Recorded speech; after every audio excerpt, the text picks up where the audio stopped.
Lisa's friends tackled Bart and gave him a kiss. They also put a spell on him. He couldn't speak until someone said his name. Bart rushed to find Homer for help, but Homer completely missed every hint he dropped. Bart had no choice but to write down what he needed on a piece of paper, yet Homer still didn't call his name. Because I'm Jinx, damn it!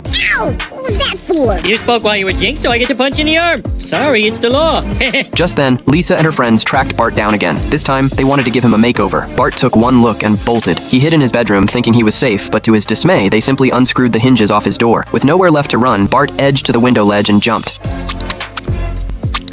Come here, Maggie. Homer, meanwhile, had it with Maggie's antics and headed over to Moe's Tavern, but business there was dead. They had even run out of beer. Homer slumped over the bar, ready to drain whatever dregs were left, only to find he was too late. Barney had already sucked the taps dry. It was at that moment that Homer remembered a perfectly good drink he had invented himself. One evening, Patty and Selma had come over to the house. Bored, Homer went to grab a beer, only to find that Patty had already taken the last bottle from the fridge. So, Homer decided to mix together whatever remnants were left in various bottles. In his haste, he grabbed a bottle of children's cough syrup and poured it in. He took a sip, not bad at all. Then, out of nowhere, Patty's cigarette fell into Homer's drink. Surprisingly, the flaming concoction tasted even better than before. Homer gave it a name, the Flaming Homer. When Moe heard about it, he had Homer whip up a few glasses right away.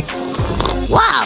Homer, it's like there's a party in my mouth and everyone's invited. A customer tried one and loved it, asking what the drink was called. Homer was just about to answer when Moe cut him off, declaring the drink's name to be the Flaming Moe. What? What are you looking at, Homer? It's a Flaming Moe. I'm Moe. With Homer's invention behind the bar, Moe's Tavern saw a dramatic turnaround. One day, a man named Harv approached Moe, hoping to buy the recipe to serve at his chain of restaurants. Moe flatly refused. I'll be back. Business kept booming. The place was so packed that even waiting in line was no guarantee of getting in. Homer was furious. Moe was profiting off his invention, and when Homer showed up at the bar to confront him, he couldn't even get through the front door. He had to climb in through a bathroom window. He finally tracked Moe down, seething with anger, but Moe flat out refused to acknowledge that Homer had invented the drink. He didn't even want to hear what Homer had to say. Then Harv came back, this time offering $1 million for the secret recipe. Moe still refused to budge. Hutz tried a different tactic, warning Moe that their lab had already identified all but one ingredient. Even so, Moe swore he'd take the secret to his grave. 30 cases of cough syrup. Sign here.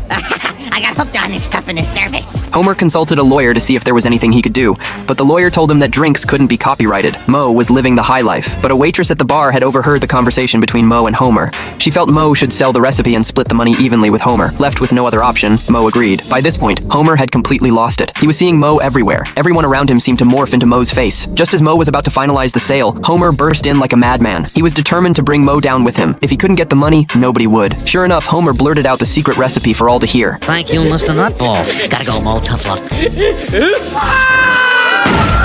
Holy cow! You just fell on Aerosmith! A week later, Moe's Tavern was back to its usual ghost town quiet. Homer felt terrible about costing Moe hundreds of thousands of dollars, but Moe didn't seem to mind. Perhaps some things, he figured,